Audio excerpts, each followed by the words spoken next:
One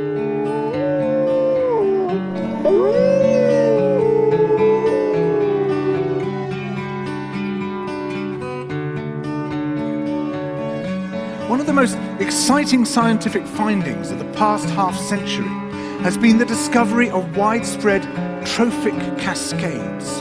A trophic cascade is an ecological process which starts at the top of the food chain and tumbles all the way down to the bottom.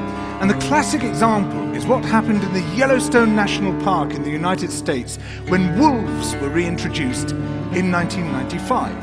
Now, we all know that wolves kill various species of animals, but perhaps we're slightly less aware that they give life to many others. Before the wolves turned up, they'd been absent for 70 years, but the numbers of deer, because there was nothing to hunt them, had built up in the Yellowstone Park, and despite efforts by humans to control them, they'd managed to reduce much of the vegetation there to almost nothing. They'd just grazed it away. But as soon as the wolves arrived, even though they were few in number, they started to have the most remarkable effects. First, of course, they killed some of the deer, but that wasn't the major thing. Much more significantly, they radically changed the behavior of the deer. The deer started avoiding certain parts of the park, the places where they could be trapped most easily, particularly the valleys and the gorges.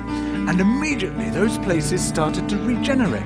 In some areas, the height of the trees quintupled in just 6 years.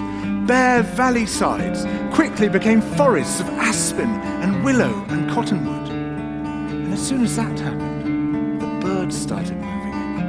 The number of songbirds, of migratory birds, started to increase greatly. The number of beavers started to increase because beavers like to eat the trees.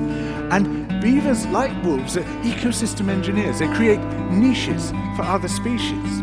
And the dams they built in the rivers provided habitats for otters and muskrats and ducks and fish and reptiles and amphibians. The wolves killed coyotes. And as a result of that, the number of rabbits and mice began to rise, which meant more hawks, more weasels, more foxes, more badgers. Ravens and bald eagles came down to feed on the carrion that the wolves had left. Bears fed on it too, and their population began to rise as well, partly also because there were more berries growing on the regenerating shrubs. And the bears reinforced the impact of the wolves by killing some of the calves of the deer. Here's where it gets really interesting. The wolves changed the behavior of the rivers. They began to meander less. There was less erosion. The channels narrowed. More pools formed. More riffle sections, all of which were great for wildlife habitats.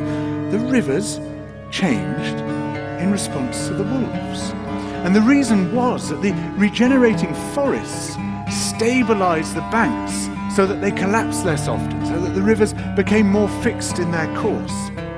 Similarly, by driving the deer out of some places and the vegetation recovering on the valley sides, there was less soil erosion because the vegetation stabilized that as well.